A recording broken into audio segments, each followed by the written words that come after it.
Hey everybody, what's up? Getting ready to head out for 4th of July holiday. I want to wish everybody a happy 4th. But I wanted to make this video first. Yesterday I wasn't able to make a video because it was Monday. Monday I put out the new issue of MMT Trader. That is out. If you'd like to get a copy of that, and if you are not on the distribution list, just go to my website, pitbulleconomics.com, and sign up for a 30-day free trial of MMT Trader. You will get that issue, and also you can check out all the back issues. And you know, it's not just the report. I send out emails many times a day with updates, commentary, analysis, all kinds of stuff. So let's talk a little bit about what's going on. The stock market today, that sell-off, that is typical. By the way, I did send out an email about 15 minutes ago talking about the stock market late sell-off. This is classic, folks. Classic. And by that I mean, you know, we're coming up to a long holiday break in the week. We have the jobs report at the end of the week. We have the possibility that Trump will go ahead and impose these tariffs on China. So all this talk about a trade war, I cover that, all right?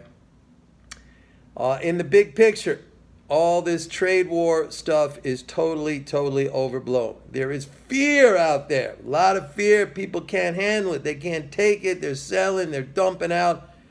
I mean, I've been doing this game. I've been in this game for a long time, folks. I've been doing this for 40 years.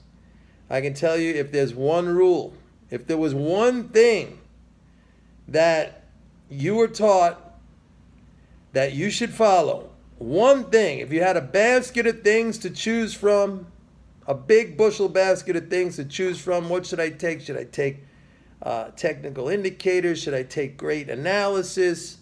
Should I take inside information? What should I take? The one thing in that bushel basket, in that basket that you should take, you're only allowed one thing, all right? What should you take? Buy fear. Buy fear, okay? And that's what's happening right now. You got all these headlines about tariffs and trade wars. You see the sentiment. I post up in my report every week the AAII weekly sentiment reading. Very negative, all right? So you buy fear. You buy fear. That is the one thing. If you had a basket of all tools and possibilities, you buy fear. Now, I went into an analysis of this whole trade discussion. And I'll tell you something, and it's going to sound crazy, but I explain why.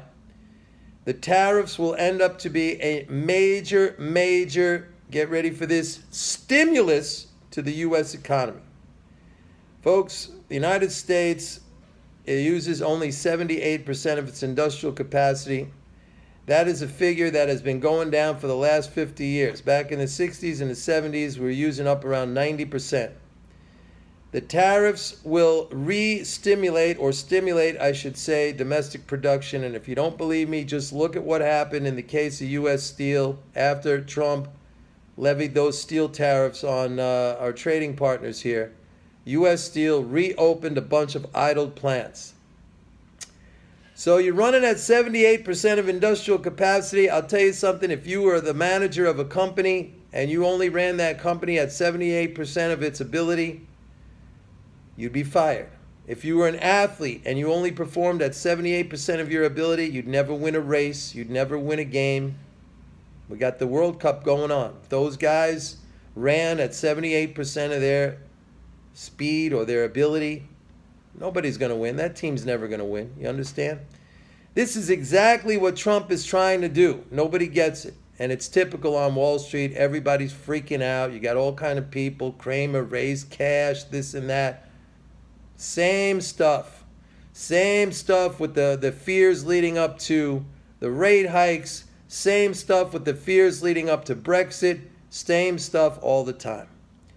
Now, one of the things I see as having subscribers and people come to me, I see the people who drop out of the game, and they all have one common trait, and that is their inability to handle discomfort. And weakness breeds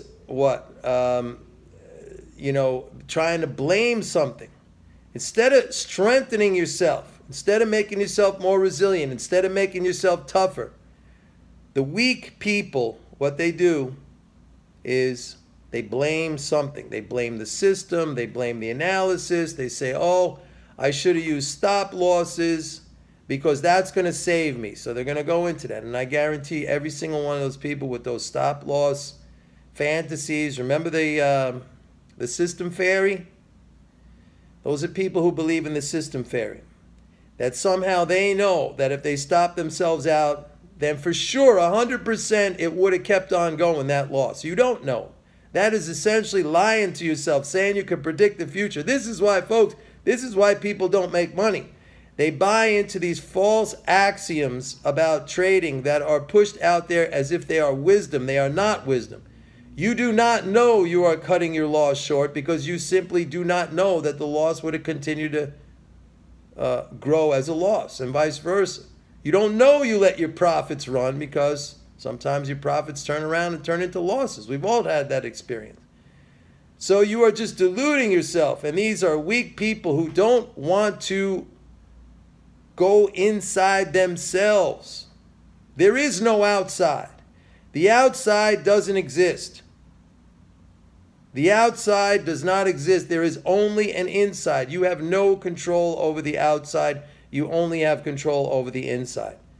And these people, they refuse to go inside. And so they do the blame game, that it's the system, it's the approach. We need to use stop losses, this or that. So they're going to go on. They're going to get something else. They're going to believe they found the system fairy, and that's going to blow up for them too. And they're going to get disgruntled, and they're going to go back to their jobs as accountants or dentists or whatever the hell they are. That's how it works. Been all through this. I've been all through this. It's all on the inside, folks. It's all on the inside. You cannot change that as much as you dream and hope and pray and fantasize that there is some replacement for that fact. Okay, I will tell you right now, that is a fact. People who are weak, they're complainers too. Complainers. Always it's the fault of something else. Need to change something on the outside, never reflecting inside. Negative down people. Weak, very weak. Give up, quitters, losers. That is the definition. Well, anyway, that's it. I'm going to go enjoy my 4th. Everybody have a happy 4th. We'll see what's going on. Everything is fantastic. Everything is wonderful. It's going to be huge. I'm going to make the biggest score of my lifetime. That's right. That's happening. Bye-bye, everyone.